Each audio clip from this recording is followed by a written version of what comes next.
నమస్కారం. ఘంటారావానికి స్వాగతం. ముందుగా ప్రధాన అంశాలు. 10 ఏళ్లుగా రాష్ట్రానికి ప్రధాని ఏమీ ఇవ్వలేదన్న సీఎం రేవంత్ రెడ్డి. భాజపాను బహిష్కరించకపోతే రిజర్వేషన్లు దక్కవని హెచ్చరిక.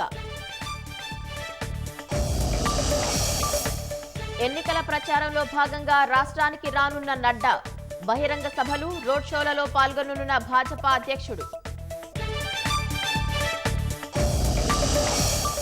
భారత్లో లాభార్జనే ధ్యేయంగా కొన్ని దేశాల కుట్రలు.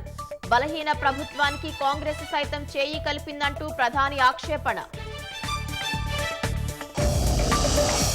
ఛత్తీస్గఢ్లోని బెమతరా జిల్లాలో లారీని ఢీకొన్న వ్యాను. ప్రమాదంలో 9 మంది మృతి, 23 మందికి గాయాలు.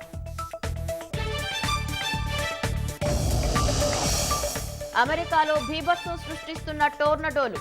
నేల కొరిగిన చెట్లు, అంధకారంలో చిక్కుకున్న 33,000 గృహాలు.